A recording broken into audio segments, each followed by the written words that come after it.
Hi friends, இன்றைக்கான ரீடல்ஸ் பார்க்கலாமா? ராமு, ரவி, பாபு 3 பேரும் ஒரு லைப்ரரிக்கு படிக்கிறதுக்கு போகிறாங்க. அங்கே போய் பார்த்தா லைப்ரரியோட டோர் க்ளோஸ் ஆகிருக்கு. ஸோ அப்போ தான் அவனை கவனிக்கிறாங்க, அந்த டோரில் நம்பர் லாக் போட்டிருக்கு. ஸோ அதில் ஒரே ஒரு ஸ்பேஸ் இருக்குது. அந்த ஸ்பேஸில் இருக்க நம்பரை கரெக்டாக ஃபிட் பண்ணிட்டோன்னா டோர் ஓப்பன் ஆயிரும். இவங்க உள்ளே போய் புக்ஸ் ரீட் பண்ணலாம்.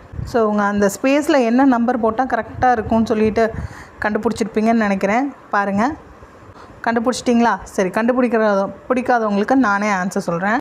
இதில் 9 பாக்ஸஸ் இருக்குது. ஸோ ரோலையும் காலம்லையும் எப்படி ஆட் பண்ணாலும் ஆன்சர் 15 தான் வரணும். இப்போ பாருங்களேன், 8 + 3 + 4 ஆட் பண்ணால் 15 தான் வருது. அதே மாதிரி 6 + 7 + 2 ஆட் பண்ணால் 15 வரும். அதே மாதிரி காலமில் பாருங்கள், 8 + 1 + 6 15 தான் வரும். இதே மாதிரி நீங்கள் எல்லா காலமையும் ஆட் பண்ணிங்கன்னா 15 தான் வரும். அப்போ இந்த பிளாங்கில் 9ங்கிற நம்பர் கரெக்டாக போட்டால் நமக்கு ரோலையும் காலம்லேயும் ஆட் பண்ணும்போது 15 வந்துடும். ஸோ 9 தான் அதோட ஆன்சர். ஸோ ஆல்ரெடி கண்டுபிடிச்சவங்க உங்களுக்கே வெரி குட் சொல்லிக்கோங்க. இப்போது நெக்ஸ்ட் ஐடியில் பார்க்கலாமா? ஸோ உள்ளே போயிட்டாங்க. உள்ளே போய் படிச்சுட்டு இருக்கும்போது பாபு அவனோட புக்கை ஓப்பன் பண்ணுறான்.